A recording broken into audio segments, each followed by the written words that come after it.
Where am I? I don't know. I open my eyes to a ceiling painted white, though time has taken its toll, leaving behind a web of thin, jagged cracks like the veins of a dying leaf. The paint is faded, flaking at the edges, revealing glimpses of the old wood beneath.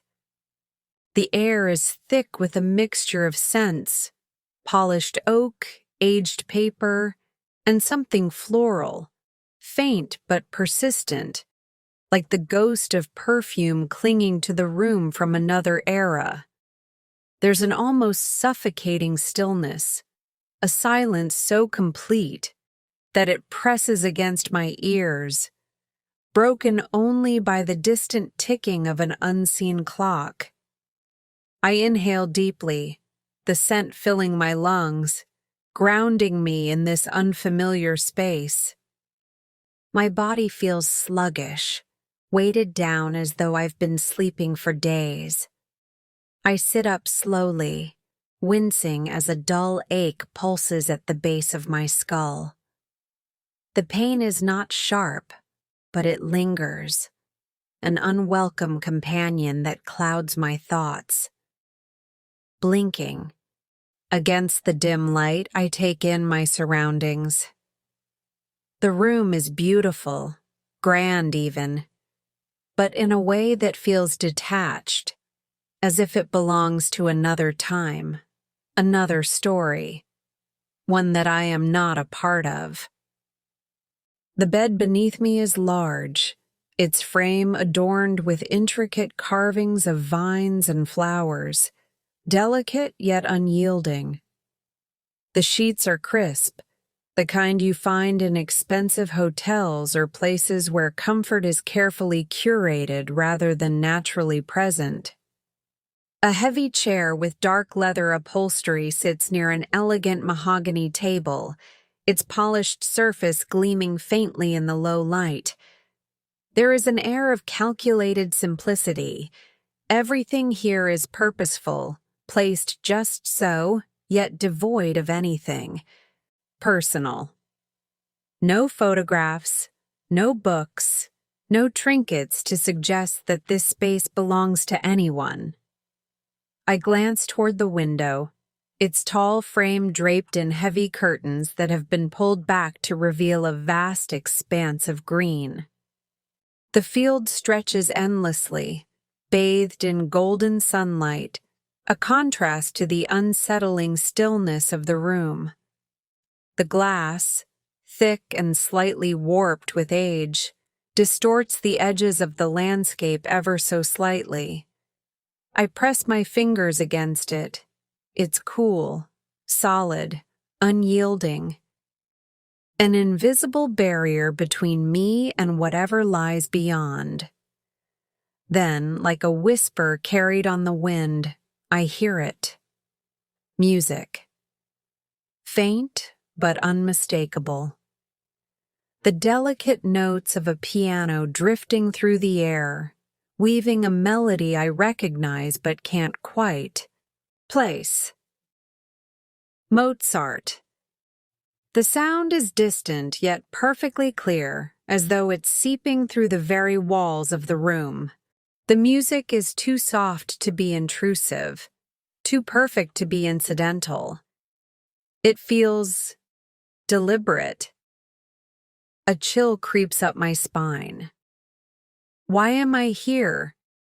The question coils in my mind, pressing down on me, demanding an answer I don't have. My thoughts are slow, muddled, as if something has been stripped away, leaving only fragments. I reach for something, anything, but there's nothing. A void where my memories should be. My name. I don't know my name. The realization grips me like a vice, squeezing the air from my lungs. My heart begins to hammer against my ribs. My breathing quickens. I stand abruptly, swaying for a moment, as dizziness washes over me. My hands reach for the door, gripping the handle, twisting, locked. I try again, harder this time. It doesn't budge. I turn to the window, desperation clawing at me. I push, press, slam my palm against the glass. Nothing. No give, no sound except the faint creak of the frame as it absorbs my efforts. Trapped. I step back, running a trembling hand through my hair, my breath coming faster now. I force myself to look around again, searching for something, anything, that might provide a clue. That's when I see it, the table. On its surface, a single object stands out against the rich wood grain. A pen. Beside it, a neat stack of blank paper, untouched, waiting. I approach slowly, as if expecting something to happen, but nothing does. I pick up the pen, running my fingers over its smooth surface. My hand hovers over the paper, hesitating. The rye. Bed I am on is grand, its frame carved with intricate details. Across from it, an expensive-looking chair sits beside a table of dark mahogany, its surface smooth and untouched. There is nothing personal here, no books, no pictures, no sign of life beyond the objects carefully placed in the room. The only source of light is a large window, its curtains drawn back to reveal an endless field of green, bathed in golden sunlight. I stand and approach the window. The glass is thick, too thick. I press against it, but it does not budge. There is nothing outside except the rolling hills, the clear sky, the warmth of a world that seems so close yet completely out of reach. Music drifts through the air, soft, melodic, familiar. Mozart. The sound is distant yet clear, as though coming from another room. It feels controlled, intentional. Why am I here? I don't know. My head pounds as I take a step back, trying to focus, trying to remember. But there is nothing. My past is a void, an expanse of blackness where memories should be, my name, my life, my purpose. Gone. Panic claws at my chest. I move to the door and grasp the handle, twisting, pulling, locked. I try the window again, but it refuses to open. My breath quickens. I am trapped. I look down at myself. Gray trousers, a gray shirt. No shoes. The fabric is clean, new, impersonal. I pat my pockets. Empty. The table. I walk over and find a pen and a stack of blank paper. Nothing else. I pick up the pen, pressing it to the paper, hesitating. What do I write? I don't even know my own name. I am hungry. I am thirsty. I need something, anything, but there is nothing in the room to sustain me. My stomach growls, an uncomfortable twist of emptiness. I sit on the bed, exhaustion creeping in. My head throbs, my vision blurs. Maybe if I rest, things will become clearer. Maybe sleep will bring answers. I wake to soft light spilling through the window. The music, is playing again. Mozart. The same melody, looping, never-ending. I sit up, rubbing my temples. My headache has faded, but the fog in my mind remains. My name, my past, still lost. The hunger is sharper now, gnawing at me. The thirst is worse. Then a sound. Footsteps. Someone is outside. The lock turns, and the door opens. A man steps inside, dressed in black from head to toe, black trousers, black shirt, black shoes. He looks at me, expression unreadable. "Hello," he says. His voice is deep, steady. "How's your head?" I hesitate. "It's okay. It doesn't hurt now." "Good." "Where am I?"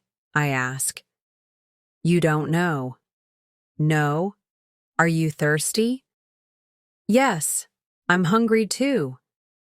He holds out a glass. "Drink this." I take it without question, gulping down the cool liquid. Relief washes over me, but almost instantly my body grows heavy. My limbs feel like lead. My eyelids droop. The room spins. I barely register his voice as I collapse into unconsciousness. Darkness. Silence. Then pain. My head aches as I force my eyes open. The room is dim now. The music is gone. I sit up and find the glass on the table still there. My thirst is unbearable. I reach for it. Drink. Sleep. Wake up. A voice. I open my eyes. The man in black is standing over me. "I'm going to ask you some questions," he says. I nod, sluggishly. "Who are you?" "I don't know." "What's your name?" "I don't know." He leans closer. "I'm going to ask you again. What's your name?" "I can't tell you. I don't know." A pause. Then, "Where are you from?" "I don't know." He sighs. "Drink this." I shake my head. "No." His expression hardens. "You're going to drink it." I hesitate. Then I see it, a gun in his hand, cold, metallic, waiting. I drink. Morning. The sun shines through the window. Something is different. I sit up, blinking. My headache is gone. My mind feels clearer. And there, on the table, food, water. I eat ravenously, barely stopping to breathe. Footsteps. The door opens. The man in black enters. "Do you want to talk?" "Now?" he asks. "What about?" "Who are you?" "Who are you?" I counter. His lips twitch into something resembling amusement. Then he hits me. Hard. My face burns. "We're going to start again," he says. "Who are you?" "I can't remember. Don't hit me." But he does. Then he leaves. I sit in silence, my face throbbing. And then, something. A flicker of memory. A field. I see myself lying under a tree. In my hands, binoculars. I am watching a house. This house. Then, a sound behind me. A man. A dog. A gun. A blow to the head. Darkness. I touch the back of my head. There, a bump. Proof. Who am I? A policeman? A spy? Something else? The door opens again. The man in black steps inside. Can you remember anything?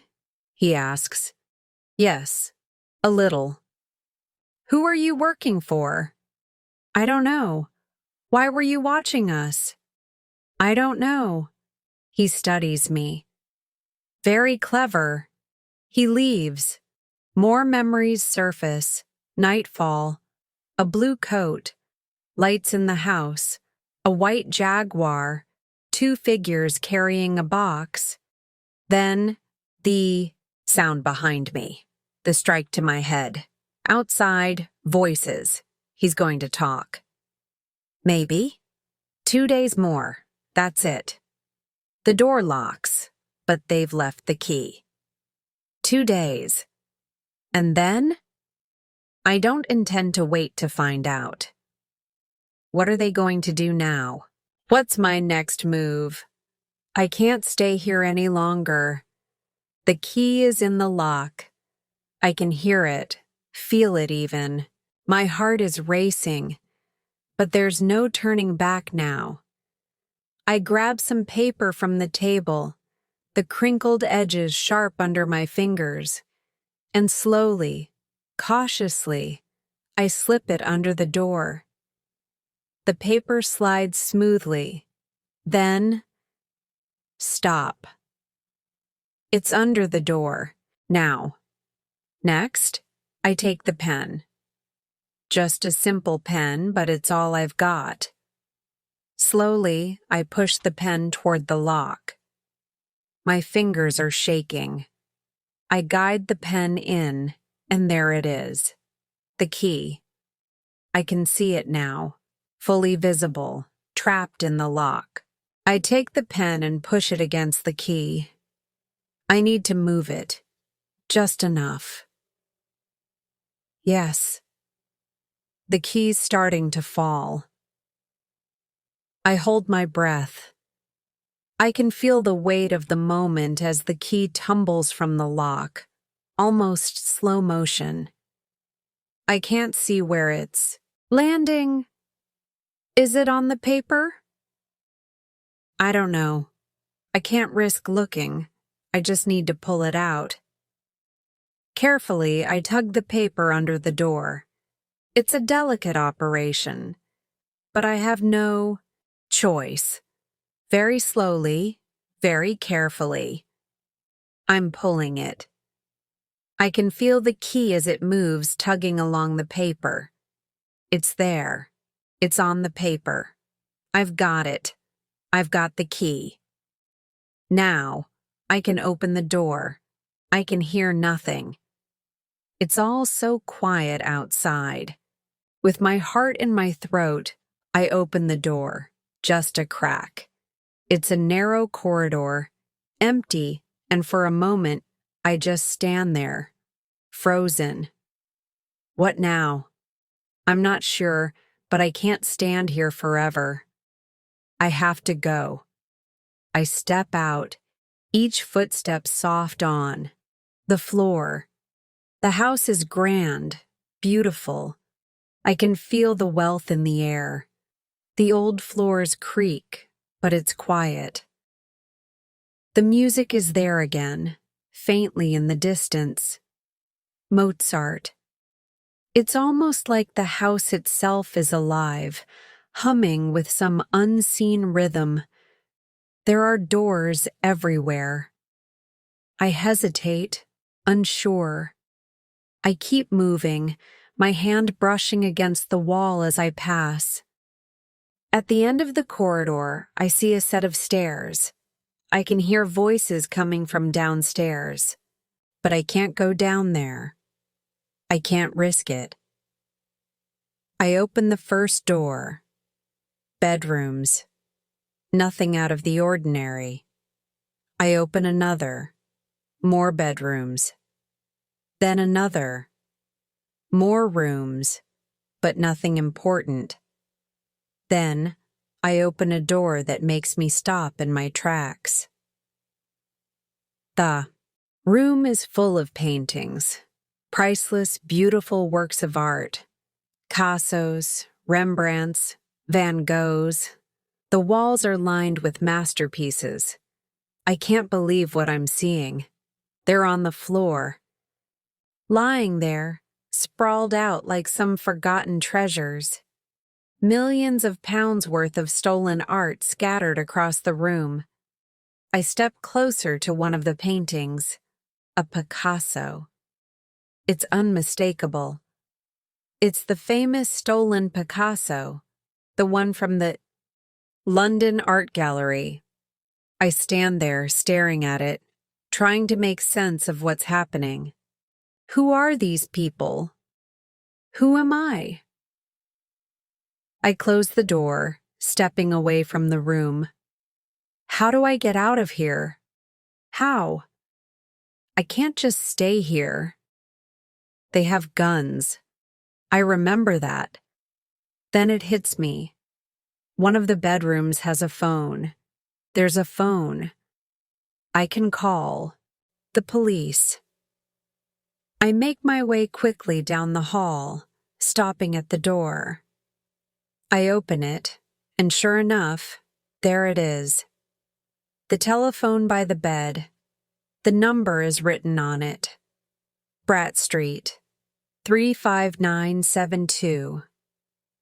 I pick up the receiver carefully. My hands are still shaking, but I dial. 99.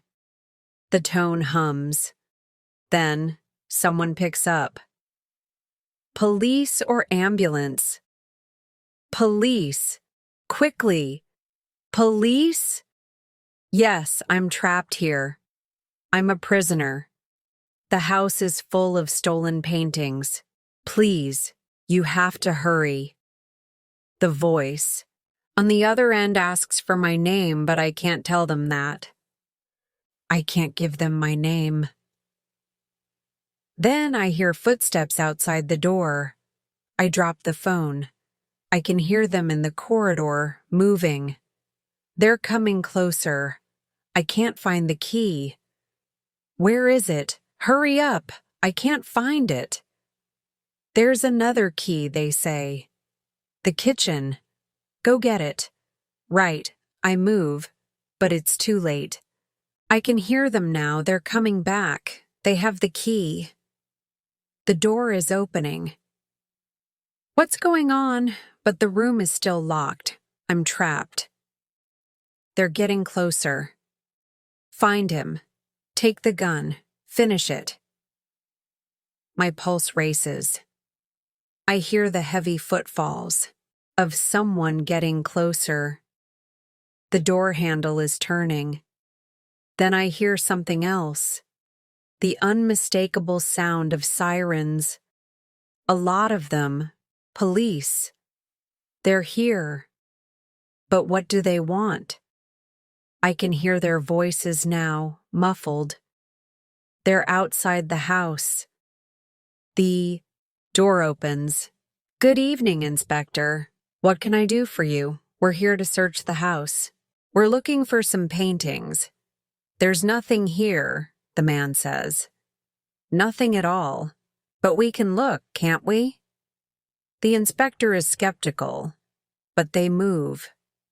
They'll check. Why are they looking? There was a phone call. Someone called in about the paintings. The man tries to play it cool. He doesn't want to seem guilty, but the inspector presses. Where? The man doesn't answer. They look at each other, then follow the man up the stairs. I'm still trying to piece it all together, but there's something strange about the situation. I feel like I'm part of a story I can't control. 10 minutes. Later, I'm sitting in the back of a police car. Eddie, I hear someone call out. Eddie? The name rings a bell, but it's not mine. Who am I? I don't remember. Eddie Hampton. But who am I really? The officer laughs, but there's nothing funny about it. I try to explain. I tell them about the field, the binoculars. I talk about the bump on my head, the room, the paper, the key. But Eddie Hampton's laughing again. Who am I? I don't know. But one thing is clear. Eddie Hampton is a criminal, a thief, not a big one. The others, the big thieves, they're the ones with the stolen paintings. But me? I'm small time. I steal radios, televisions, videos, anything I can get my hands on. I'm small time, Eddie, and yet, thank you for your help, but you're the one who got caught.